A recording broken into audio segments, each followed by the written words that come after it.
Keluar dari rumah ini sekarang juga.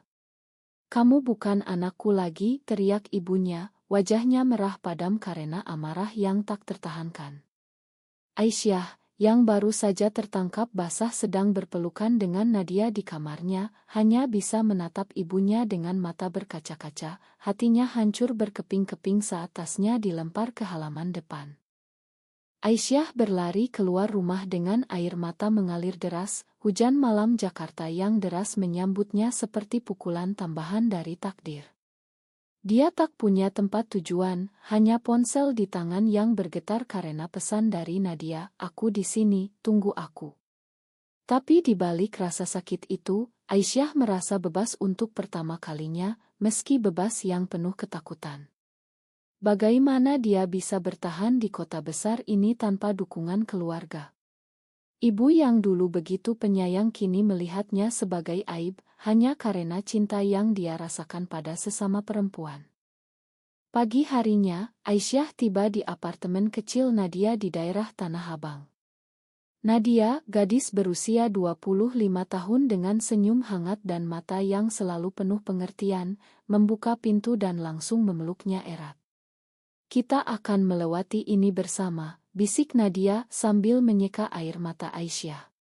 Mereka telah saling kenal selama 2 tahun, bertemu di kampus Universitas Indonesia saat kuliah jurusan psikologi. Awalnya hanya teman dekat, tapi perlahan-lahan, perasaan itu tumbuh menjadi sesuatu yang lebih dalam. Sesuatu yang mereka berdua tak bisa abaikan meski tahu risikonya di masyarakat Indonesia yang masih penuh prasangka terhadap hubungan sesama jenis. Aisyah duduk di sofa usang Nadia, menceritakan semuanya dengan suara gemetar. "Ibu bilang aku membawa malu bagi keluarga. Ayah bahkan tak bicara apa-apa, hanya diam dan membiarkan ibu mengusirku." Nadia mendengarkan dengan sabar, tangannya memegang tangan Aisyah seolah tak ingin melepaskannya. "Kita tahu ini sulit, Say. Tapi cinta kita bukan dosa. Masyarakat yang salah paham." Tapi di dalam hati Nadia, ada keraguan yang mulai muncul. Keluarganya sendiri, yang tinggal di Bandung, adalah keluarga konservatif yang tak akan menerima hubungan ini. Bagaimana jika suatu hari hal yang sama terjadi padanya? Hari-hari pertama setelah pengusiran itu penuh dengan kekacauan emosional. Aisyah mencoba mencari pekerjaan paruh waktu sebagai barista di sebuah kafe kecil, sambil melanjutkan kuliahnya secara online. Nadia, yang sudah bekerja sebagai konselor di sebuah LSM yang fokus pada hak-hak perempuan, berusaha mendukungnya sebisa mungkin. Tapi tekanan mulai terasa. Telepon dari ibu Aisyah datang setiap hari, bukan untuk meminta maaf, tapi untuk memaksa Aisyah berubah dan kembali ke rumah dengan syarat meninggalkan Nadia. "Kamu harus menikah dengan laki-laki, Aisyah. Itu yang benar menurut agama dan masyarakat," kata ibu dalam salah satu panggilan. Aisyah merasa terpecah.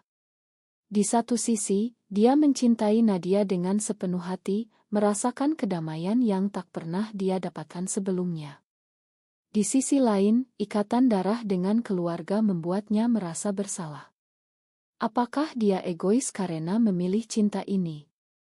Malam itu, saat Nadia tidur di sampingnya, Aisyah diam-diam menangis, mempertanyakan pilihan hidupnya. Tapi pagi berikutnya, sebuah kejadian tak terduga terjadi. Nadia mendapat telepon dari kantornya. Ada kasus baru, seorang remaja perempuan yang diusir keluarga karena orientasi seksualnya, mirip dengan Aisyah. Nadia memutuskan untuk menanganinya, dan Aisyah ikut serta sebagai relawan. Itu menjadi titik balik pertama, di mana Aisyah melihat bahwa dia bukan satu-satunya yang menderita. Sementara itu, di rumah Aisyah yang lama, ibu mulai merasakan kekosongan. Ruangan Aisyah yang kosong membuatnya gelisah. Ayah, yang selama ini diam, akhirnya bicara, "Kamu terlalu keras, Bu. Aisyah anak kita." Tapi ibu menolak, dia harus belajar konsekuensi dari pilihan salahnya. Namun, di balik ketegasannya, ibu mulai mempertanyakan apakah dia benar.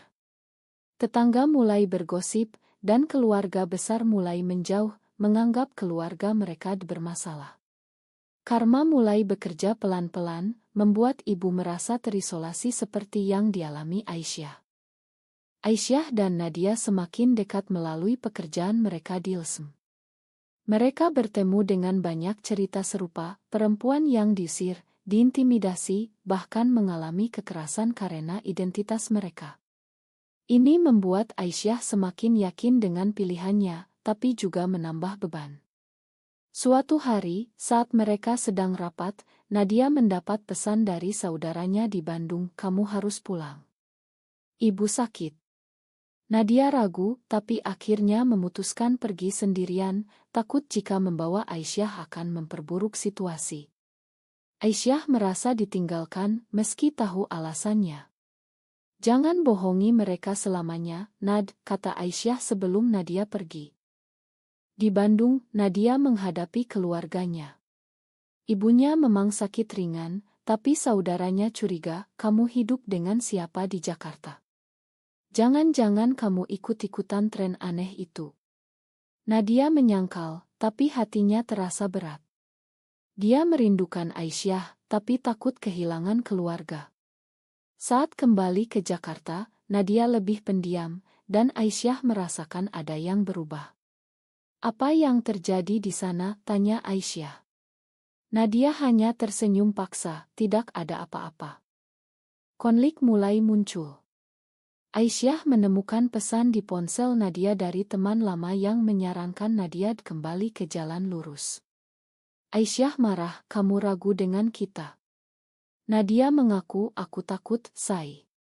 Keluargaku bisa melakukan hal yang sama seperti ibumu."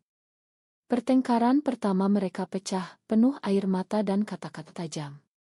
Aisyah merasa dikhianati, meski tahu Nadia juga menderita. Mereka berdamai, tapi retak mulai terbentuk. Beberapa minggu kemudian, Aisyah mendapat kabar dari teman kampus bahwa ibunya jatuh sakit. Hatinya terbelah, ingin pulang, tapi takut ditolak. Akhirnya, dia memutuskan pergi ke rumah lama sendirian. Pintu dibuka oleh ayah, yang memeluknya diam-diam, "Ibumu di kamar." Dia menyesal tapi gengsi. Aisyah masuk, melihat ibunya terbaring lemah, wajahnya pucat. "Makan aku, Bu," kata Aisyah. Ibu menatapnya, "Kembalilah, tapi tinggalkan gaya hidupmu itu."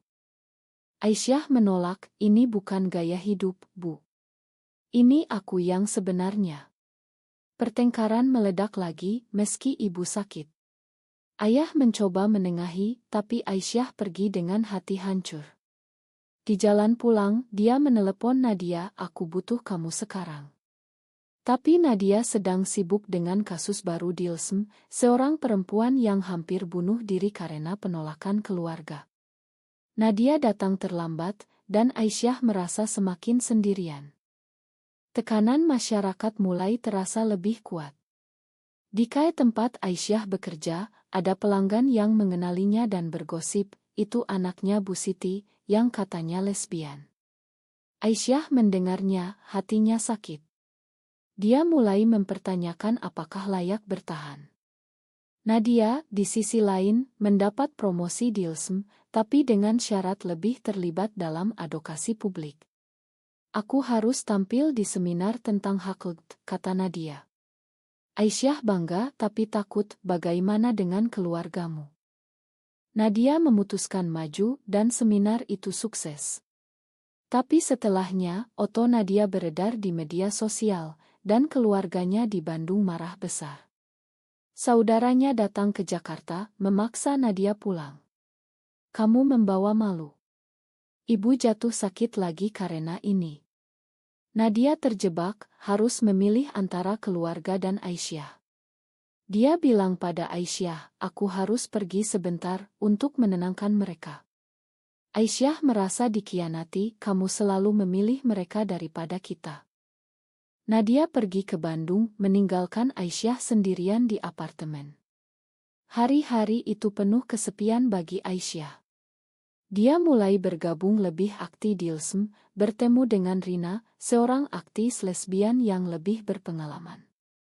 Rina mendengarkan cerita Aisyah dan memberi nasihat, kamu harus kuat untuk dirimu sendiri, bukan bergantung pada orang lain. Aisyah merasa tertarik pada kekuatan Rina, tapi setia pada Nadia. Di Bandung, Nadia menghadapi ultimatum dari keluarga, putuskan hubunganmu itu atau jangan pulang lagi. Nadia menangis, tapi akhirnya berbohong, aku sudah putus. Keluarganya lega, tapi Nadia merasa seperti pengkhianat. Saat kembali ke Jakarta, dia tak cerita pada Aisyah tentang kebohongan itu. Hubungan mereka mulai retak lebih dalam. Aisyah merasakan Nadia menjauh, sering sibuk dengan pekerjaan. Suatu malam, Aisyah menemukan tiket kereta Nadia ke Bandung lagi. Kamu bohong padaku, tanya Aisyah.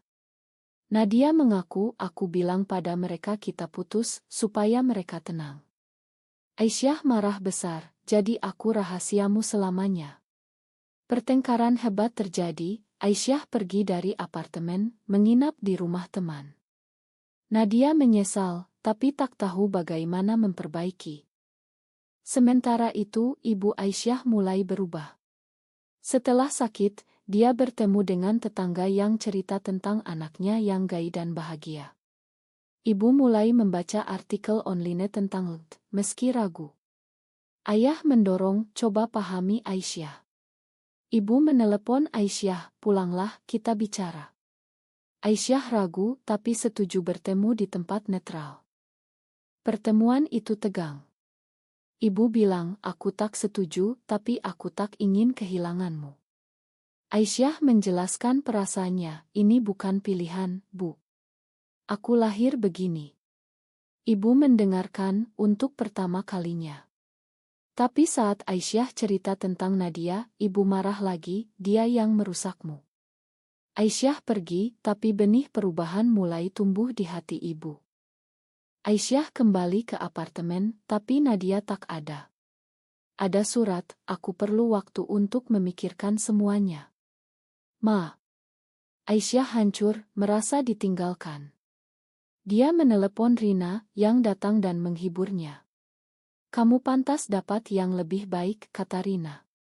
Aisyah tergoda, tapi masih mencintai Nadia. Karma mulai bekerja pada Nadia. Di Bandung, keluarganya memaksa Nadia bertemu dengan pria untuk dijodohkan. Nadia menolak, dan akhirnya mengaku, aku mencintai perempuan. Keluarganya syok, saudaranya marah, kamu sama seperti temanmu itu. Nadia diusir, mirip dengan Aisyah. Dia pergi ke Jakarta, tapi tak tahu harus kemana. Nadia tiba di Jakarta malam itu, hujan deras lagi seperti malam Aisyah diusir. Dia menelepon Aisyah, aku diusir juga. Makan aku. Aisyah, yang sedang bersama Rina, ragu. Datanglah ke sini, kata Aisyah akhirnya. Nadia datang, basah kuyup, dan mereka berpelukan. Aku salah karena menyembunyikan kita, kata Nadia. Aisyah memakan, tapi bilang, kita harus jujur sekarang. Mereka mulai membangun kembali hubungan lebih kuat. Bergabung di LSM bersama, mereka menjadi pasangan yang terbuka di komunitas. Tapi tantangan baru muncul. Media lokal mulai menyorot aktivitas LSM mereka, dan foto mereka beredar. Keluarga besar Aisyah marah, menelepon ibu, anakmu jadi aktis LSM. Malu. Ibu tertekan, tapi mulai membela, dia anakku, biarkan saja. Aisyah dan Nadia menghadapi ancaman online, komentar kebencian dari netizen. Kalian merusak moral bangsa, tulis salah satu. Aisyah merasa takut, tapi Nadia menguatkan, kita lawan bersama. Mereka ikut demo hak di Jakarta, meski risiko tinggi. Di demo itu, mereka bertemu polisi yang kasar, tapi juga dukungan dari banyak orang. Di rumah, ibu Aisyah mulai berubah lebih dalam. Dia bergabung dengan grup orang tua anak secara online, mendengar cerita serupa. Mungkin aku salah, gumam ibu pada ayah. Ayah setuju, ayo undang Aisyah pulang. Ibu menelepon, pulanglah, bawa Nadia juga. Aisyah sok, tapi setuju. Pertemuan keluarga itu penuh emosi. Ibu meminta maaf, aku takut dengan masyarakat, tapi aku lebih takut kehilanganmu. Nadia bicara, kami hanya ingin bahagia. Ayah mendukung, tapi ibu masih ragu, bagaimana dengan cucu? Pernikahan. Aisyah menjawab, itu bukan segalanya, Bu. Pertemuan berakhir dengan pelukan, tapi bukan akhir bahagia. Ibu masih berjuang dengan keyakinannya. Sementara itu, Rina mendekati Aisyah lebih dekat, menawarkan persahabatan yang ambigu. Nadia pernah ragu, aku tidak, kata Rina. Aisyah terguncang, mempertanyakan hubungannya. Nadia merasakan, dan mereka bertengkar lagi, kamu dekat dengan Rina. Aisyah menyangkal, tapi benih keraguan tumbuh. Karma datang pada keluarga Nadia. Ibunya di Bandung jatuh sakit parah, dan saudaranya menelepon, ini karena stres gara-gara kamu. Nadia pergi ke Bandung, Aisyah ikut. Di sana mereka menghadapi penolakan, jangan bawa dia, kata saudara. Tapi ibu Nadia dari tempat tidur, bilang, biarkan aku lihat anakku. Nadia memeluk ibunya, dan ibu berbisik, aku tak ingin kehilanganmu seperti ini. Pertemuan itu membuat keluarga Nadia mulai melunak. Saudara masih marah, tapi ibu meminta maaf, aku salah memaksa. Nadia dan Aisyah pulang dengan harapan baru. Tapi di Jakarta, masalah baru, mereka mendapat ancaman dari kelompok konservatif yang mengancam akan demo di depan kantor. Aisyah dan Nadia memutuskan melawan. Mereka mengadakan konferensi pers, bicara tentang pengalaman mereka. Media nasional meliput, dan dukungan datang dari selebriti dan aktivis. Tapi juga hujatan.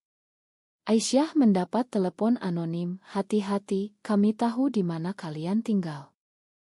Tekanan itu membuat Aisyah depresi. Dia mulai menarik diri, mempertanyakan apakah semua ini layak.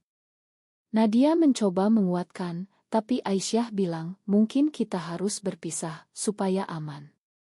Nadia menolak, itu artinya mereka menang. Mereka berdamai, tapi ketegangan meningkat. Klimaks datang saat demo anti-LGBT di depan LSM. Kelompok konservatif datang dengan spanduk, lindungi moral bangsa. Aisyah dan Nadia berada di dalam, tapi Rina memimpin kontrademo. Bentrokan terjadi, polisi turun tangan. Aisyah terluka ringan saat mencoba melindungi Nadia. Berita itu menyebar, dan ibu Aisyah melihat Dit, langsung pergi ke Jakarta. Di rumah sakit, ibu memeluk Aisyah, maafkan aku, nak. Aku yang salah. Ayah ikut, mendukung. Keluarga Nadia juga datang, ibunya dari Bandung, kami tak ingin kehilangan kalian. Untuk pertama kalinya, kedua keluarga bertemu, penuh emosi. Mereka bicara panjang, saling memahami. Setelah kejadian itu, masyarakat mulai berubah pelan. Cerita Aisyah dan Nadia menjadi inspirasi bagi banyak orang. Mereka mendapat dukungan lebih besar, dan undang-undang hak mulai dibahas di PR. Tapi bukan tanpa harga. Aisyah kehilangan beberapa teman, Nadia kehilangan promosi karena kontroversi. Hubungan mereka diuji lagi saat Rina mengaku cinta pada Aisyah, aku bisa memberimu stabilitas. Aisyah menolak, hatiku untuk Nadia. Rina pergi, tapi meninggalkan retak. Nadia tahu, dan mereka bicara terbuka, kita harus saling percaya. Mereka memutuskan pindah ke rumah baru, mulai hidup lebih tenang. Ibu Aisyah mulai aktif di grup orang tua, membantu orang lain. Aku dulu seperti kalian, katanya pada orang tua lain. Karma telah membalikan segalanya, dari penolakan menjadi penerimaan. Tapi Aisyah tahu perjuangan belum selesai. Masyarakat Indonesia masih penuh prasangka, dan setiap hari adalah pertarungan. Tahun berikutnya, Aisyah dan Nadia merayakan ulang tahun hubungan mereka. Keluarga datang meski masih awkward. Ibu Aisyah memberi hadiah, "Aku bangga padamu." Nadia menangis bahagia. Tapi di balik itu, Aisyah merenung, apakah semua pengorbanan ini benar? Waktu berlalu, dan Aisyah menjadi psikolog sukses, membantu korban diskriminasi. Nadia naik jabatan di LSM, menjadi direktur. Mereka hidup bersama, meski tanpa pernikahan resmi. Keluarga mereka akhirnya menerima, meski tak sepenuhnya setuju. Ibu Aisyah bahkan berteman dengan Ibu Nadia, saling berbagi cerita. Tapi tak ada cerita tanpa akhir yang sempurna. Suatu hari, Nadia mendapat tawaran kerja di luar negeri, di Singapura, di mana hak lebih diakui. "Ini kesempatan besar," kata Nadia. Aisyah ragu, "Bagaimana dengan keluarga kita di sini?" Mereka bertengkar lagi tentang pengorbanan. Aisyah merasa Nadia egois, Nadia merasa Aisyah takut maju. Akhirnya, mereka memutuskan Nadia pergi dulu, Aisyah menyusul setelah menyelesaikan pekerjaannya. Tapi jarak membuat hubungan tegang. Pesan-pesan mulai jarang, dan Aisyah bertemu lagi dengan Rina, yang sekarang single. Godaan datang, tapi Aisyah setia. Karma datang lagi saat Nadia mengalami diskriminasi di Singapura, meski lebih baik daripada Indonesia. Dia menelepon Aisyah, "Aku rindu kamu, pulanglah." Aisyah pergi, dan mereka bersatu kembali, lebih kuat. Cerita mereka menjadi buku, inspirasi bagi banyak perempuan. Tapi Aisyah selalu ingat harga yang dibayar, kehilangan, sakit hati, pengkhianatan kecil. Apakah semua itu layak? Pada akhirnya, cinta mereka bertahan, tapi dengan bekas luka. Apakah benar bahwa cinta sejati harus selalu mengorbankan segalanya, atau adakah batas yang seharusnya tak dilewati?